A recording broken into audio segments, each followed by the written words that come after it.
الله وعلى آله وصحبه ومن والاه. أشهد أن لا إله إلا الله وحده لا شريك له، وأشهد أن سيدنا ومولانا محمدا عبده ورسوله لا نبي بعده. اللهم صل وسلم على سيدنا محمد النبي الرحمة وكاشف الأمة وعلى آله وصحبه أهل البدر والاستقامة. سبحانك لا علم لنا إلا ما علمتنا إنك أنت العليم الحكيم. رب اشرح لي صدري ويسر لي أمري واحلل عقدة من لساني يفقهوا قولي. آمين يا rabbal alamin. Hadirin rahimakumullah yang dirahmati Allah Subhanahu wa taala. Mari sama-sama bersyukur atas nikmat kesempatan dengan bisa meluangkan waktu melangkahkan kaki ke tempat yang mulia ini, dengan harapan mudah-mudahan Allah Subhanahu wa taala menjadikan kehidupan kita lebih berkah, lebih baik daripada sebelumnya. Amin ya rabbal alamin. Bismillahirrahmanirrahim. Nawaitu ta'alluma wa ta'lima wa tazakkura wa tazkira wa naf'a wal intifa'a wal ifadata wal istifadata wal hatha ala tamassuki bi kitabillahi ta'ala wa sunnati rasulillahi sallallahu alaihi wasallam wa du'a ila al-huda wa dalalata ala al-khairi wa ibtigha'a wajhillahi wa mardatihi wa qurbihi wa thawabihi subhanahu ta'ala walhamdulillahi rabbil alamin. Bismillah, alhamdulillah, assalatu wassalamu ala rasulillah, amma ba'du. Hadirin jemaah rahimakumullah yang dirahmati Allah Subhanahu wa taala, melanjutkan pembelajaran sebelumnya, hal-hal yang berkaitan dengan optimalisasi dalam ibadah sholat, terlebih khususnya, lebih umumnya lagi bagaimana berinteraksi dalam kehidupan beragama, baik secara individual maupun secara kolektif bermasyarakat. Di dalam sholat tersebut, dalam rangka menjaga kualitas dan meningkatkan daripada kualitas sholat, para ulama menyampaikan secara detail agar kita senantiasa mewaspadai sekecil apapun yang menyebabkan turunnya kualitas daripada sholat itu sendiri. Di antaranya adalah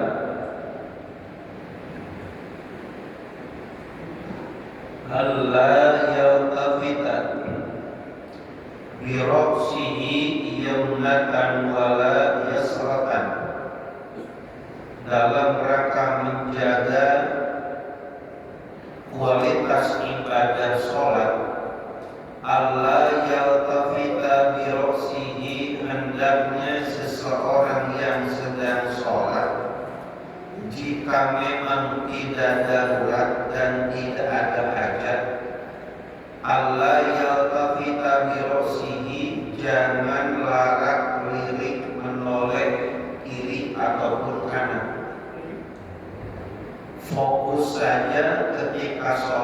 melihatnya ke tempat sujud.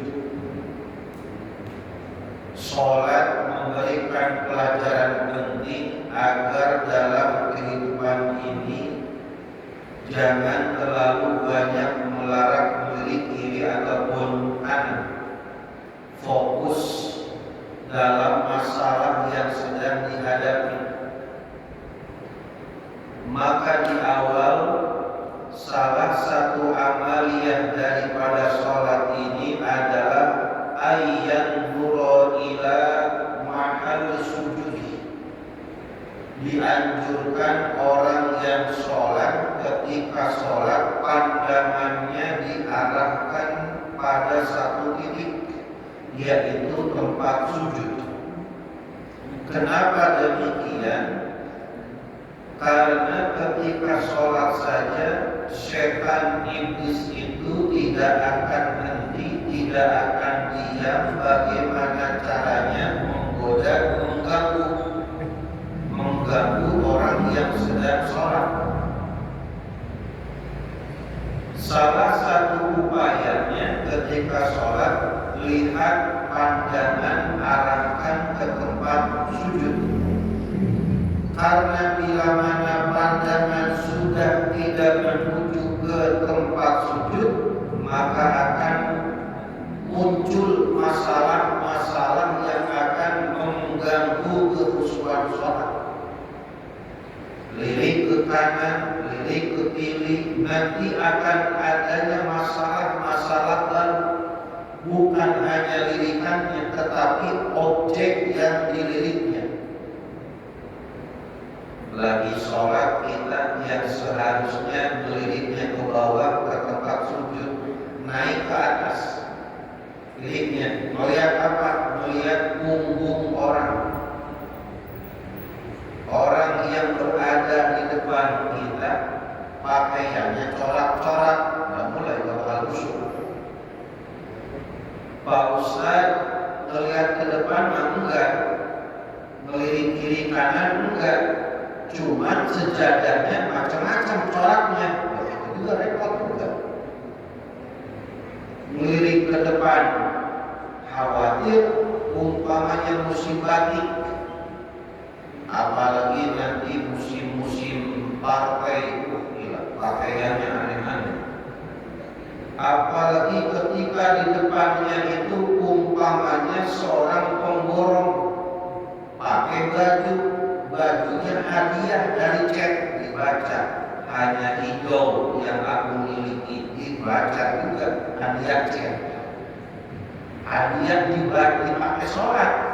Nah yang belakang repot tadi, melihat ke depan enggak, ke kiri enggak, ke kanan enggak, melihat ke bawah, ternyata di bawah ada juga. Apa ternyata? Sejadahnya hadiah dari tetangga. Tetangga dari mana? Baru pulang dari Bali umpamanya. Sejadahnya corak Bali, kayak model-model. Pas kita sujud, rotot dia, kudu repot juga di urusannya. Maka dalam hal ini sebaik-baiknya aksesoris adalah pakaian yang polos. Pakaian yang dipakai polos. Sejadah kalau bisa polos. Supaya apa? Meminimalisir supaya tidak mengganggu kekhusyuan. Rasul pernah diberikan hadiah oleh sahabat, diberikan gamis. Wafibah riwayat dikasih burdah, selendang yang ada lurik-luriknya, ada coraknya. Ketika dikasih, diterima sama Rasul, dipakai ketika sholat, ternyata selendang yang ada lurik-luriknya itu ketika dipakai sholat oleh Rasul mengganggu konsentrasinya. Ketika sholat ternyata pandangan Rasul tidak tertuju ke tempat sujud, akan tetapi kadang-kadang melirik kiri kanan, melirik selendangnya. Selendang aja bisa mempengaruhi, pakaian orang bisa mempengaruhi, kiri kanan bisa mempengaruhi. Apalagi kalau sholat lagi musimnya batu cincin, Pak, mereka urusan. Kiri kanan kaca warna, kiri bajin. Oh, repot urusan. Maka kenapa sholat diajarkan dari awal fokus ke satu titik? Artinya apa? Di dalam kehidupan sehari-hari pun begitu. Bukan hanya dalam sholat. Ketika sholat fokus wa alla yaltafita bi roksihi yamnatan wala yasratan, jangan lirik kiri kanan atas bawah, karena itu akan mengganggu konsentrasi kekhusyuan sholat. Di dalam sholat begitu, di dalam kehidupan pun sama. Fokus pada masalah yang sedang dihadapi. Gak usah kepo, gak usah mau tahu daripada urusan orang lain. Fokus saja pada urusan sendiri. Fokus saja pada masalah sendiri. Gak usah ikut campur, gak usah mau tahu urusan orang. Fokus saja lihat urusan masalah kita. Sholat mengajarkan ketika sholat lihat tempat sujud, gak usah lihat kemana-mana. Dalam kehidupan sehari-hari jangan terlalu kepo. Dikit-dikit mau aja tahu urusan orang. Urusan kita aja banyak, gak selesai. Maka bukan hanya di dalam sholat pandangan itu dijaga, ke tempat sholat dilihatnya. Kenapa demikian? Diriwayatkan daripada Bunda Siti Aisyah radhiyallahu anha qalat sa'altu Rasulullah sallallahu alaihi wasallam. Kata Siti Aisyah, aku bertanya kepada Rasul anil iltifati bis shalah. Aku bertanya tentang lirikan ketika sholat. Bolehkah ketika sholat kita berlarak lirik kiri kanan sebagainya? Faqala, maka Nabi berkata, adapun lirikan ketika sholat sejatinya itu adalah ikhtilasu yaftalisu syaitan min sholatil abdi. Itu adalah jebakan, umpan daripada setan. Setan mengumpan agar kita tertarik supaya melirik benda segala apapun yang ingin kita lihat. Dalam rangka apa? Supaya yunafil khusyu'al madluba fi sholat, supaya menggagalkan kekhusyuan sholat. Gara-gara itu khusyuknya, sholatnya jadi gak khusyuk. Jangankan makmum, imam saja begitu. Umpama ada seorang imam lagi sholat, di mihrabnya itu umpama banyak aksesoris, kaligrafi apalah seumpamanya. Ketika sholat melihat, dilihat yang ujung-ujungnya itu imam lupa rakaat berapa. Kenapa? Gara-gara terganggu konsentrasi penglihatan. Maka kata Rasul, melirik kemanapun arahnya ketika sholat, hakikatnya itu adalah al-ikhtilasu minasyaitan, bahwasanya itu adalah upaya jebakan umpan daripada setan. Supaya apa? Supaya setan mengganggu, merusak kehusuan daripada sholat. Maka di dalam sholat, jika memungkinkan tidak usah larak lirik kiri kanan, karena itu pasti akan mengganggu sholat. Maka itu jangan menjadi umpan bagi sholat orang lain. Aksesoris biasa saja, pokok baju sarung biasa saja. Kenapa? Karena itu kadang-kadang menjadi umpan daripada sholatnya. Sarung garuk umpamanya gara-gara sarungnya baru sengaja mereknya disimpan di belakang, otomatis dibaca dan di belakang BH kok isinya nggak ada ya, lagi sholat baca kok kamu murah ini lagi sholat milikin mereknya apa. Maka yang begitu saja hal-hal kecil itu ikhtilatus syaitan, umpan jebakan setan supaya konsentrasi sholat kita terganggu. Dengan hal yang kecil aja kita udah goyah urusan kita, apalagi dengan hal-hal yang besar. Maka hal-hal yang kecil saja, maka lebih utama Rasul para ulama itu menganjurkan kalau sholat, kalau bisa aksesoris pakaian yang dipakai jangan mencolok. Kami sholat kayaknya sampai 2 meter ke atas. Orang boleh khusyuk. Kopi dari mana ini kopi? Bukan masalah boleh nggak boleh, tetapi itu akan menjadi modonah, menjadi apa? Menjadi sumber penglihatan, menjadi orang itu melihat ke pecinya. Umpama pecinya pakai aksesoris, umpamanya pakai warna-warni, apalagi umpama peci bukan nggak boleh warna-warni, tetapi sesuatu hal yang mencolok itu akan mengganggu penglihatan. Enggak lazim umpamanya pakai peci warna pink, pasal kalau silau, bahkan silau pecinya warna pink, gimana orang enggak terpukau kok peci warna pink, bukan masalah enggak bolehnya, tetapi akan mengecoh daripada kehusuan penglihatan orang ketika sholat. Maka untuk meminimalisir supaya penglihatan orang ketika sholat, pakaian yang dipakai jangan terlalu yang mencolok-colok, sekira-kira meminimalisir daripada penglihatan ketika sholat yang polos-polos, yang biasa-biasa saja.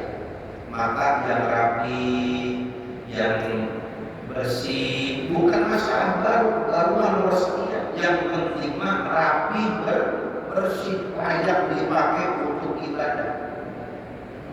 Ayat kita kirosihi jamnatan walayasrotan ketika sholat, maka jaga pandangan, jangan melarak melirik kiri dan kanan.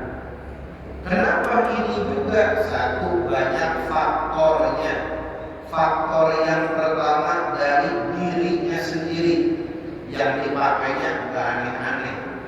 Yang kedua, terganggu pandangan karena faktor orang lain. Dirinya mah aman, pakai putih, rapi, orang umpamanya di depannya pakai batik atau pakai apa saja mengganggu penglihatan sholat ketika sholat. Maka untuk meminimalisir itu kalau bisa jangan.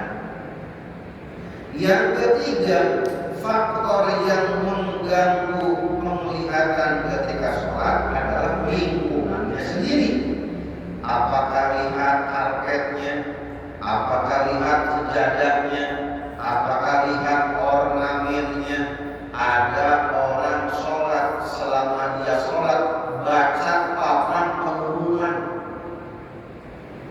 Kalau di depan sholatnya, di dinding depan kiri ataupun kanan ada papan pengumuman.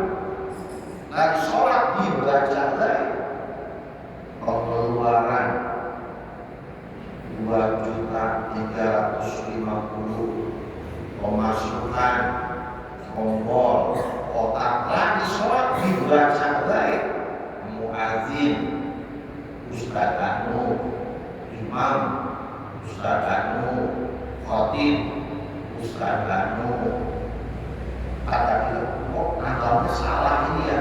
Lagi sholat dibaca baik. Kadang-kadang yang menjadi pengganggu pandangan, yang pertama dirinya sendiri, yang kedua orang lain, yang ketiga lingkungannya. Lihat sejadahnya, lihat dindingnya, sekira-kira ada banyak orang yang itu pun mengganggu sholat, maka banyak imam terkecoh di mihrabnya. Kenapa? Mihrabnya imam kaligrafi warna-warni umpamanya. Terus Allahu Akbar, bacaannya kecol kemana baik. Kenapa? Terganggu pandangannya dengan ornamen yang ada. Umpamanya enggak terganggu itu. Kenapa? Dari sejadahnya itu mengganggu juga. Sampai Rasul sampai tidak mau kekhusyuannya terkurangi dengan terganggu pandangan, maka hadiah selendang yang bercorak dari seorang sahabat Rasul hanya menggunakan sekali, dikembalikan kembali. Kenapa? Mengganggu pandangan ketika sholat. Sampai segitunya. Kenapa?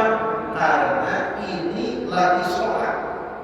Ibaratnya kita lagi ngobrol, sedang berkomunikasi dengan Allah. Kagak sopan, kagak adab, kagak ada etika akhlaknya kalau lagi ngobrol pandangan kita kemana baik. Dalam ilmu psikologi bila mana kita sedang ngobrol dengan siapa aja, umpama kita ngobrol, lawan bicara kita buang muka kemana baik, melihat ke kiri, padahal lagi ngobrol, itu tanda bahwa dia tidak menerima apa yang sedang kita bicarakan. Tanda seseorang tidak ada akhlak, adab, etika, sopan santunnya ketika sedang berbicara dia membuang muka. Itu tanda bahwasanya satu, ada faktor dilalatu dhinniyah. Satu, melecehkan, menganggap sepele, menganggap tidak penting, sehingga dia tidak fokus kepada sumber bicara. Sama ketika sholat, diajarkan ketika sholat lihat ke tempat sujud, jangan lirik kiri kanan. Seperti halnya orang tua kita dulu mengajarkan, kalau orang tua sedang berbicara, dengerin,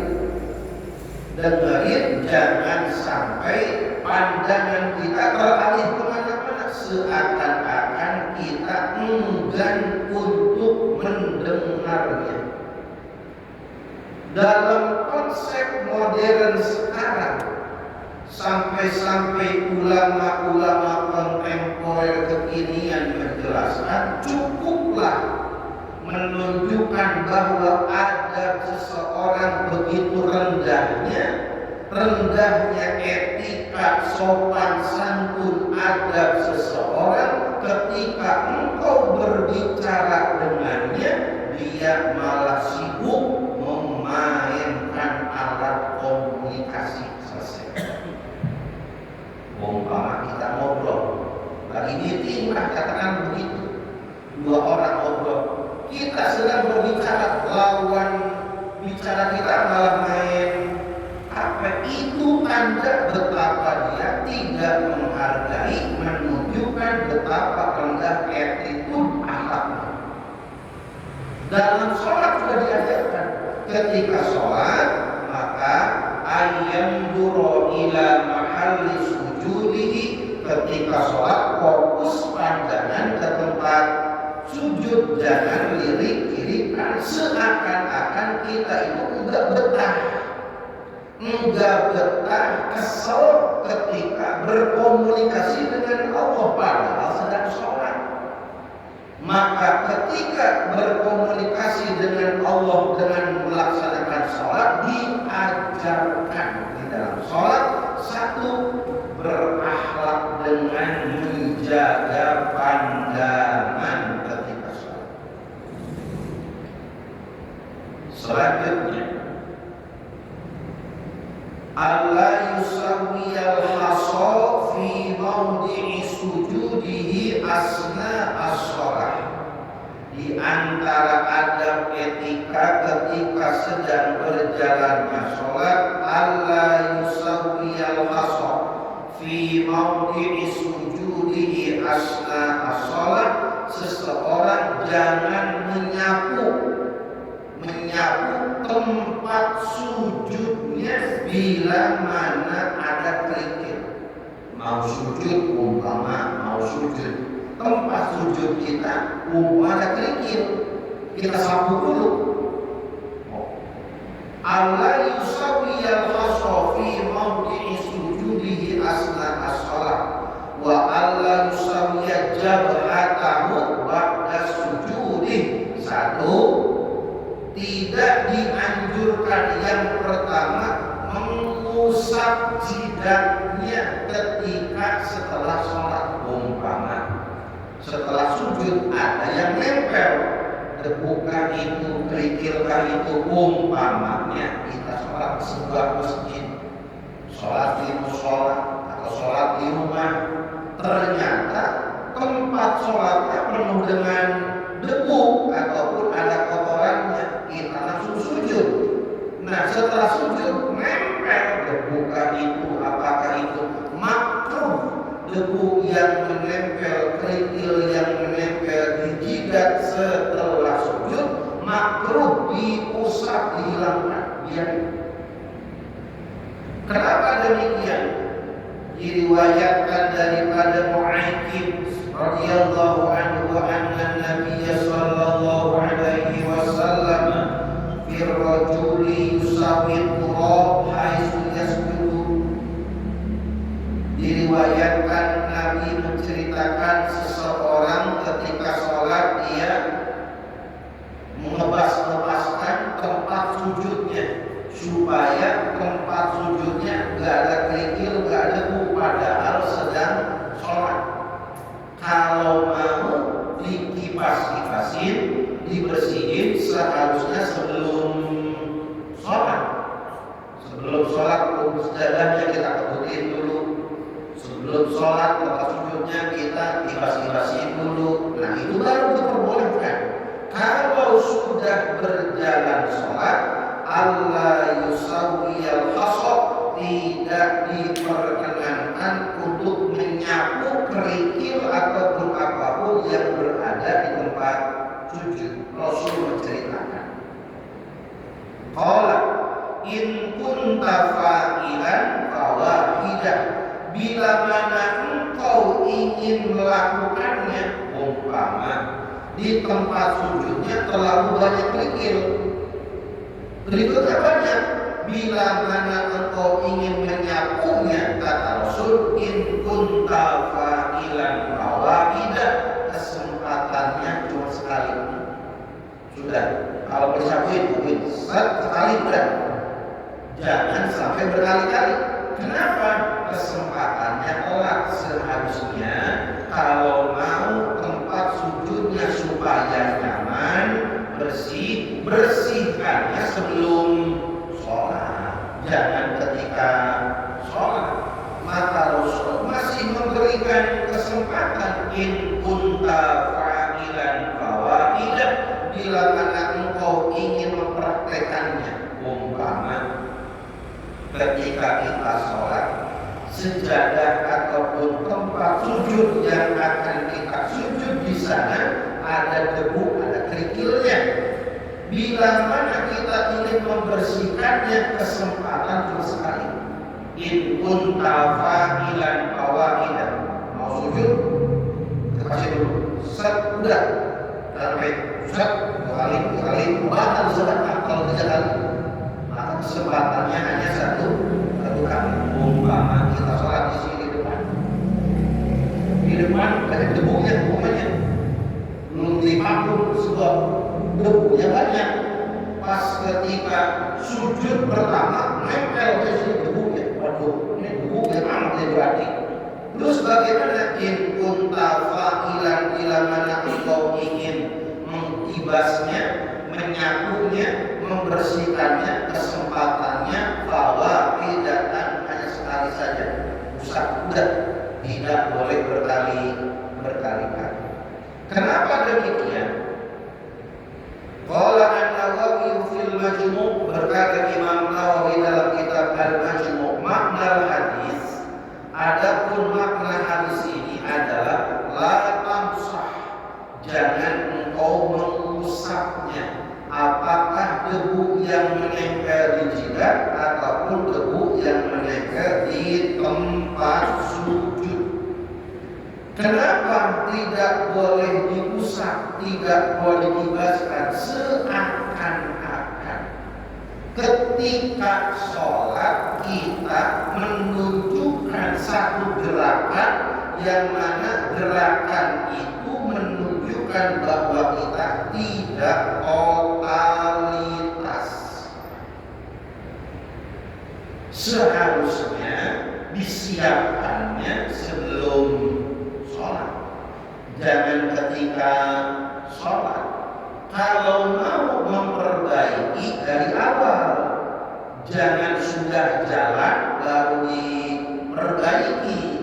Kalau mau dibuat nyaman dari awal, buat nyamannya, sapu dulu, bersihin dulu. Jangan sholat tetapi ternyata tempatnya belum siap, seakan-akan kita memperlihatkan sebuah gerakan ketika sholat bahwa kita belum siap sepenuhnya ketika sholat. Wali hadisi Abi Dawud wa Tirmidzi an Abi Dzar, diriwayatkan dari sahabat Abu Dzar Al-Ghifari radhiyallahu anhu anna Nabiyya sallallahu alaihi wasallam qala idza qama ahadukum ila shalah, bila mana seseorang berdiri untuk melaksanakan sholat, fa inna rahmata, sesungguhnya rahmat Allah, tuwajibuhu fala yamsahil asab, tuwajibuhu berada di hadapannya, tempat wajahnya sujud. Kata Rasul, bila mana seseorang di antara kalian sudah berdiri memulai sholat, maka rahmat Allah itu di antaranya adalah tuwajibuhu, ada di tempat wajahnya ketika sujud. Maka falam yang sahil hasok, jangan menyapu kerikil debu yang ada di tempat sujud atau nempel di jidat. Ketika menyapu sama saja menghilangkan rahmat Allah Subhanahu wa ta'ala. Boleh jadi dengan jidat kita ketempelan debu, debu itu akan jadi perisai daripada api neraka. Jidat yang dipakai untuk sujud boleh jadi itu adalah anggota badan kita yang paling Allah redho. Supaya Allah redho, biarin. Mau tempat sujudnya ada debunya, mau tempat sujudnya ada apanya, atau jidatnya ketempelan debu, biarin. Kenapa? Itu di situ ada rahmatnya Allah Subhanahu wa ta'ala. Ketika kita hapus, ketika kita sapu, seakan-akan kita menolak rahmat Allah Subhanahu wa ta'ala. Lagi-lagi di sini kadang-kadang kita salah paham. Lagi sholat, hapus di jidat, di usap, padahal biarin aja. Gitu. Hadirin rahimakumullah yang dirahmati Allah Subhanahu wa ta'ala, maka ini pun sebagian daripada as-sunanul mahjurah, amaliyah sunnah Rasul di dalam sholat, al-mahjurah yang sudah langka dipraktekkan, langka yang mengamalkan. Jikalau seumpamanya ada, dianggap dianggap asing, padahal tidak semata-mata Rasul mencontohkan, kecuali di balik sunnah ada keberkahan. Maka kata Rasul, bila mana kita sudah sujud, di tempat sujudnya ada debu, ada kerikil, apakah di tempat sujudnya atau nempel di jidat, fala tamsah, jangan engkau sapu. Yang pertama, jaga pandangan, sekira-kira merusak, mengganggu pandangan, hilangkan. Ini mah enggak sengaja, sholat di depan TV, boro-boro khusyuk yang ada di mumpung rehat sepak bola, mumpung rehat di depan TV, sholatnya Allahu Akbar. Orang mah dihindarkan, ini mah sengaja sholat di depan TV. Di depan TV mah enggak, Pak Ustaz, cuma sholatnya di samping meja makan. Tak ada baik. Sholat di samping meja makan, yang ada sholatnya buru-buru. Kenapa? Takut lauknya dicomot kucing. Lalu sholat Allahu Akbar, lupa makanan di meja enggak ditutup, lagi sholat, yang ada mata ngelokin kucing. Awas, kita di sholat ngelokin kucing, gimana urusannya?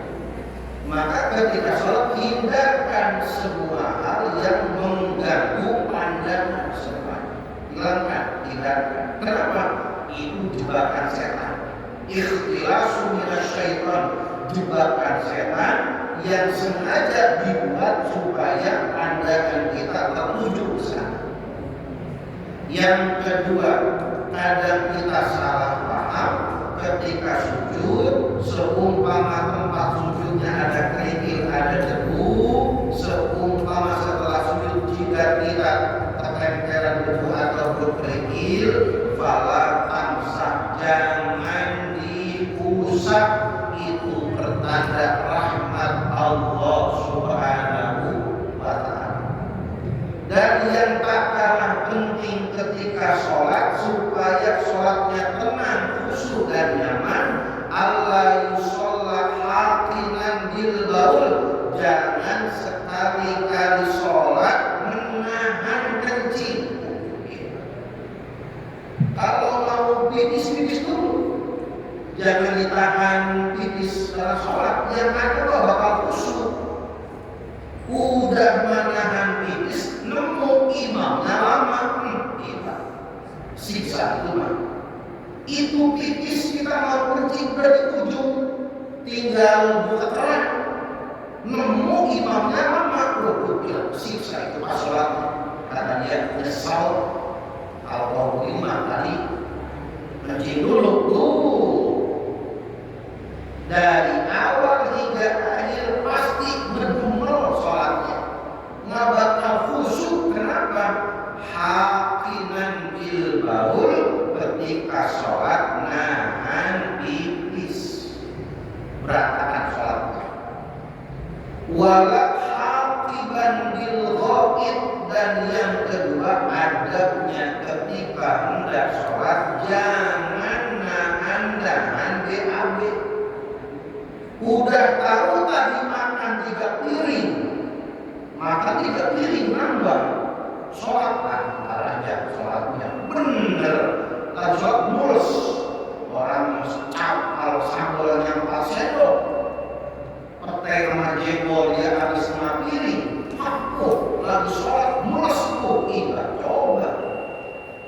Wala hakiban bil ghaib, jangan sholat dengan kondisi menahan BAB. Wala hazikon birrih, dan yang ketiga lebih ironinya lagi, jangan sholat sambil nahan angin. Tersiksa ini. Bagaimana khusyuk orang lagi sholat nahan tentu nahan angin. Coba kalau kejadiannya itu imam terlepasan ceplos, itu hari coba itu gagal semuanya. Maka bagaimana para ulama lain supaya sholatnya berkualitas. Hindarkan segala sesuatu hal yang akan mengganggu konsentrasi kekhusyuan dalam sholat, dalam rangka siapnya kita berkomunikasi hablum minallah ketika berhadap kepada Allah Subhanahu wa ta'ala. Maka sikap yang maksimal menunjukkan betapa tinggi adab akhlak seseorang ketika berinteraksi. Sholat bukan hanya mengajarkan khusyuk, akan tetapi poin demi poin dalam amalnya sholat terdapat hikmah yang begitu besar, pelajaran dalam kehidupan sehari-hari. Mudah-mudahan Allah Subhanahu wa ta'ala memberikan pemahaman kepada kita agar ibadah lebih khusyuk, lebih berkualitas. Allah Subhanahu wa ta'ala ridai. Rabbana taqabbal minna innaka antas samiul alim